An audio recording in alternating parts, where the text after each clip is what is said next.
that match? Both yes and no. I think if you play the second match, you keep the rhythm. You can get into the matches and try to work on your game every day. But at the other hand, I see it as a good thing because I got to rest my body fully and got a few more practice days to adjust the things that I wanted to do better. And today I think I played better than the first match, so I'm happy.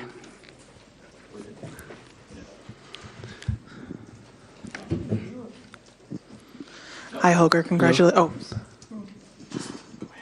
Congratulations, Holger. Thank you. I just wanted to ask you what you did on the day of, your second round match. How long did you practice? Was it, and how exactly did that day go? Yeah, so first I had the normal day off after my first round, which I took easy because I thought I was going to play.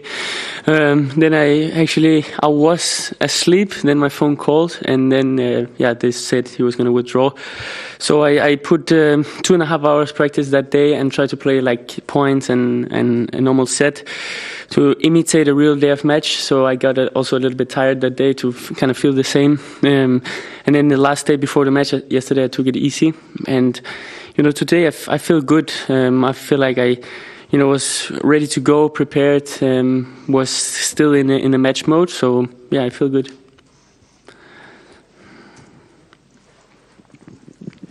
Hi, Holger. You had this experience at the U.S. Open as well, having to not play a match in the middle. And I'm curious if you learned anything from that may have helped this time around.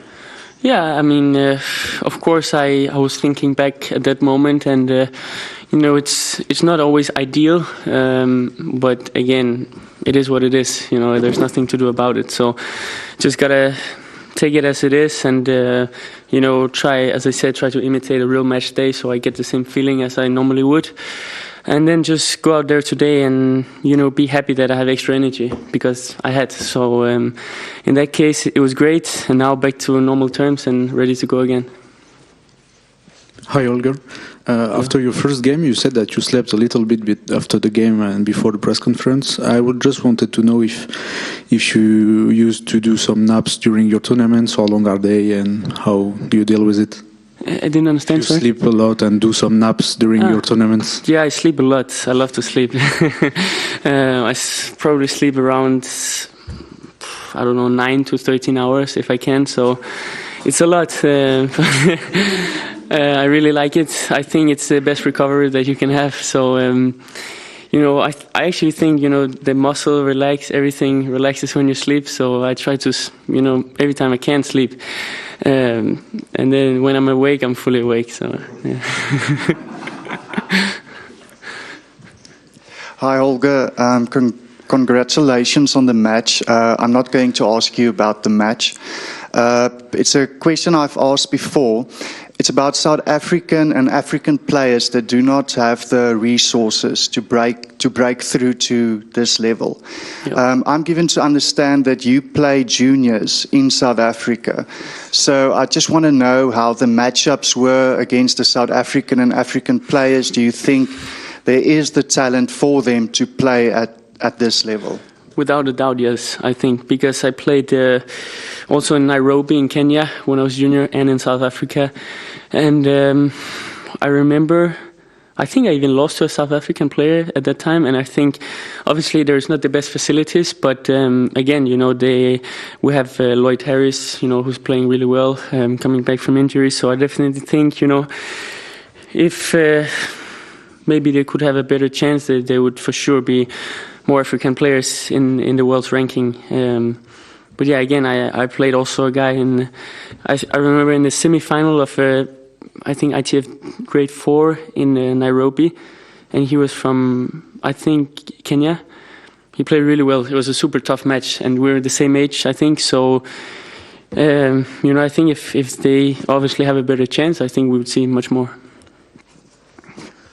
Holger, we know you are a very confident player and you have lots of self-belief.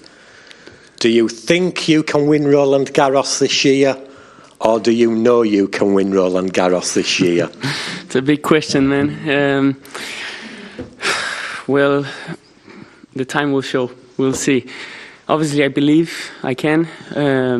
but again, I have to play my best tennis, be in my best state of mind to do it, and I have to take one match at a time. Luckily, I haven't used too much, unnecessarily energy during the tournament so far. I still think I can play better, which is good. I'm in the 4th round and I can play better, so it's a good thing. But obviously the matches are going to get harder and harder from now, so I have to step up also. We'll see. I mean, I believe, but I also you cannot only believe, you have to make it happen. So yeah, time will show. Holger, back in April, you and Patrick Muratoglu announced that you weren't going to work together full time anymore, but we still see him a lot at your matches. Can you talk a bit about what's different now from maybe how you worked together before, and what he brings to your kind of camp? Yeah, he's with me here, and he's a great coach. I mean, he's especially in matches, he's good to give advice, and before matches to kind of get my mindset in the right place of how I want to, go into this match, work on a few things. But yeah, I mean, we have a good relationship, and I'm happy that he's with me. Last one. Hi, Holger. Just to go back to how much you sleep, I'm curious how often you dream about tennis, and if you dream in Danish or English, or if it goes back and forth. Yeah, I mean, it's well, I think we all dream, no? I don't know, but sometimes about tennis, sometimes not. Can be random things. I don't know. I don't know. I mean, sometimes I have very good dreams that I, stand there with the trophy and stuff. But then when you wake up, you're like, shit, I'm just in bed. So, but then when you actually make the dreams to a reality, it feels even better, because then you remember, that's actually what I dreamt about. So, in this case, can be fun. But then when you wake up from a good dream, it's not as fun. So, yeah. Thank you. Thank you. Hej Holger. Hej. Tillykke med sejren. Du